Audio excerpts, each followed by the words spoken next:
Hey, Marcus Washington, MTC Media here, wrapping up the Washington Commanders 25-24 loss to the Chicago Bears. Look, if this team doesn't win the division by one game or they miss the playoffs by a game, they're going to look back at this game and say, this is the one that we let get away.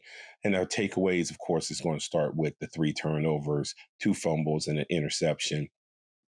Probably the first and the last are the most damning, even though, you don't want to have turnovers at all. But those first and the last are killers for the simple fact that the first one, Washington is starting to carve up Chicago's defense. They're starting to get into a rhythm. They're driving in to score, and then just a bad decision on the pass by Jaden Daniels that gets picked off.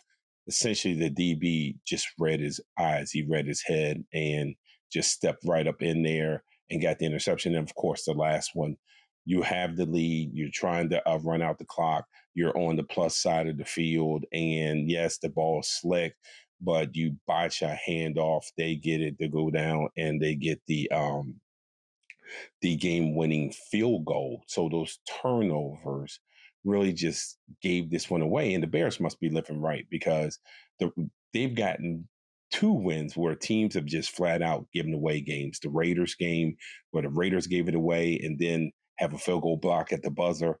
And then, last night's game. So Chicago, certainly things are bouncing their way a little bit. The second was the Commanders' defense. I mean, coming into the game, DeAndre Swift was averaging 3.3 yards per carry. That was all. The Bears' running game had been dormant.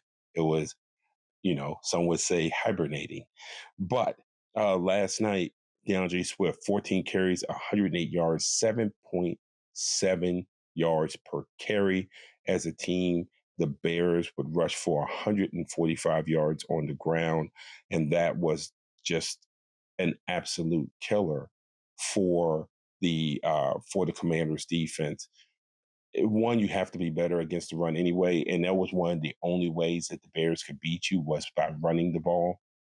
Because even though Caleb Williams has improved, and he has improved under Ben Johnson, the more you can get him dropping back, the increased likelihood that you're going to have some opportunities at getting interceptions or him making bad decisions.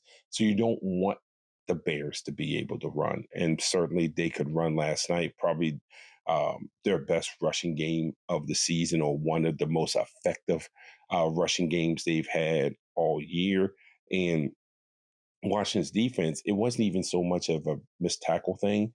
They were just gaping lanes for Swift to run through. I mean, like lanes that you could put an 18-wheeler through. So that certainly was one of the other things that set Washington back. And of course, last but not least, missed field goal. You just cannot have missed field goals in this league from 50 yards. I mean, I grew up in an era where anything past like 43, 44 yards was ooh. And certainly if a kicker could kick a 50-yard field goal, oh my gosh, it was like it was magical. Now everybody and their mom kicks 50-yard field goals. And I know it was windy. And again, I know there were some tough conditions last night, but Matt Gay has to make the field goal. He has to make the field goal, and especially in a game like this. So Washington falls to the Chicago Bears 25-24. They fall to 3-3, 2-1 at home. Marks Washington, MTC Media.